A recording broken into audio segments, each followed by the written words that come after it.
Chers frères et sœurs bien-aimés du Christ, je ne vais pas être très long. Dans cette semaine sainte, la liturgie parle d'elle-même. Il suffit de vraiment bien la vivre à fond pour entrer dans le mystère pascal, dans le mystère de la mort et de la résurrection du Christ. Alors, trois petites choses. Justement, la première, c'est l'écoute.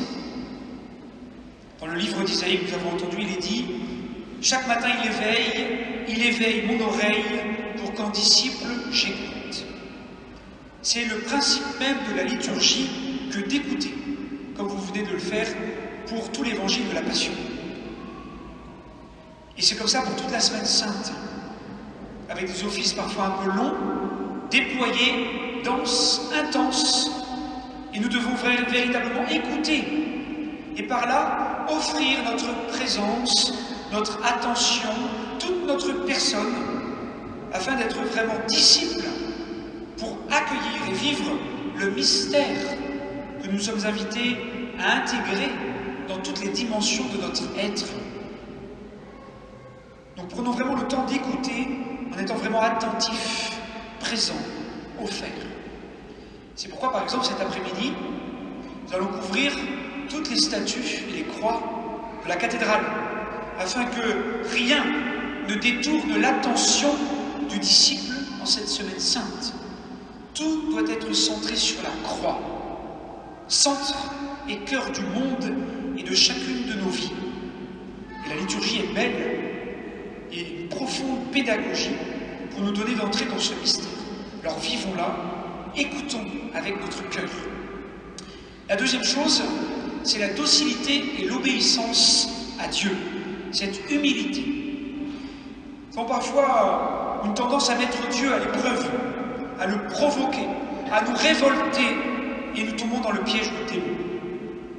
Dans l'évangile de Luc, en cette année C, 3e année, il y a un parallèle saisissant entre les tentations de Jésus au désert et la crucifixion que nous venons d'entendre.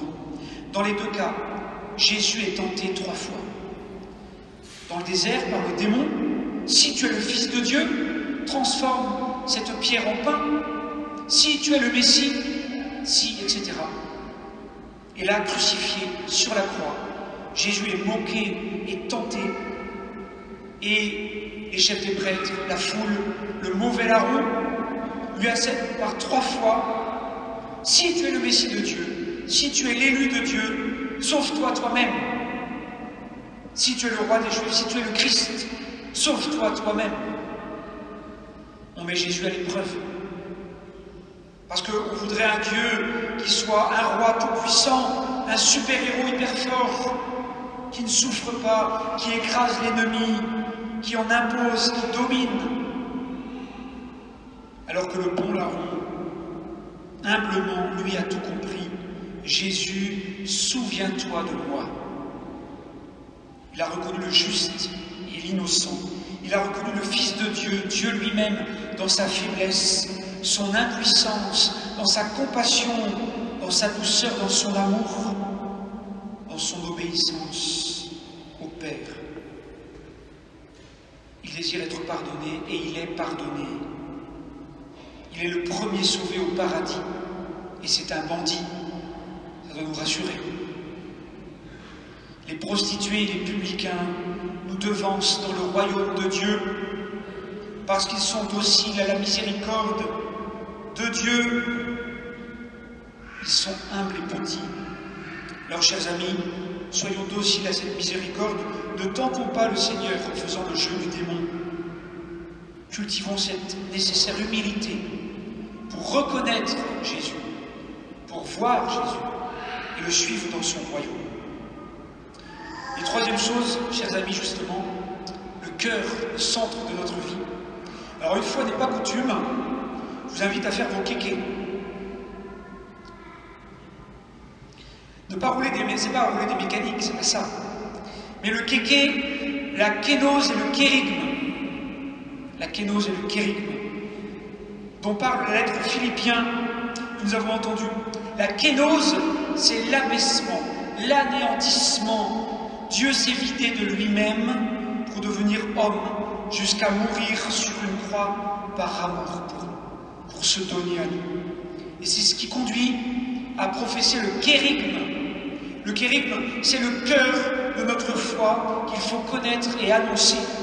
C'est ce que nous devons proclamer par toute notre vie, la mort et la résurrection du Christ qui nous sauve, afin de nous convertir et de laisser Dieu changer notre cœur et notre vie.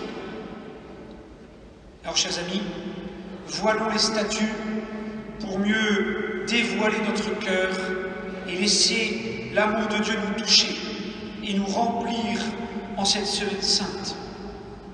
Oui, la puissance du Saint-Esprit va toucher les cœurs. Elle va faire des merveilles si nous le laissons agir en profondeur. Si nous mourrons à notre péché, à notre ego avec le Christ sur la croix pour ressusciter avec lui et le laisser vaincre en nous les puissances de mort, pour que nous soyons vraiment vivants, vraiment libres de la joie de Dieu.